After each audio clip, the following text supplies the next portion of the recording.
have constantly rotating flights of craft beer. We have more than 200 beers from 90 different Minnesota craft breweries and brew pubs. But new this year, we're really proud to debut a non-alcoholic flight. So of our 6 flights, one of them is completely dedicated to non-alcoholic craft brews. That includes ciders and seltzers and kombuchas, but it also includes non-alcoholic craft beers. Minnesota breweries believe that everybody deserves a seat at the bar, and that includes people that don't drink alcohol. And that's really what we're showcasing with this flight, and trying to welcome in people that have maybe never had a reason to come by our exhibit before because they don't drink alcoholic beers. Now we have a flight just for them. So the Minnesota State Fair has been a wonderful partner to craft beer in Minnesota. We talk to other brewers guilds around the country, and nobody has a fair like ours that is so supportive of craft beer. The Specialty Sips program, for instance, here at the Minnesota State Fair just really highlights a lot of wonderful, funky, unique products made by breweries.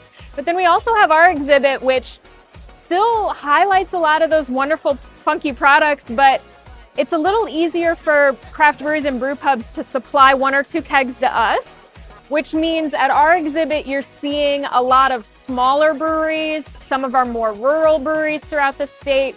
It's really reducing the barriers for them to participate here at the fair and allowing fairgoers to see the real wide variety and quality of craft beer all throughout the state.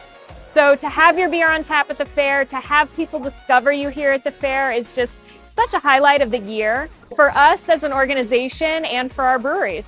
At the Minnesota Craft Brewers Guild, of course, we see some of our breweries closing, and we hate to see that, but we see more of them opening.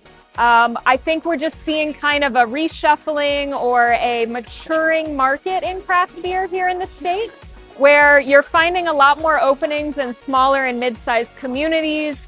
You're finding a lot of really wonderful breweries opening their doors just in the last year or two, with more coming. So if you visit our website, you can see a list of all of the breweries in the state, including ones that are about to open.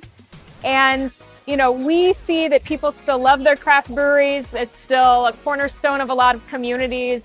And so, we think it's just, it's a great time to be in craft beer still. So if you're coming to the fairgrounds, swing by the Agriculture Horticulture building. We are the craft beer wing. We're right between the giant pumpkins and the beautiful Christmas trees. Here you can find rotating flights of craft beer that are changing every single day. And if you want to learn more about the Minnesota Craft Brewers Guild and the breweries and brew pubs of Minnesota, you can go to www.immincraftbrew.org.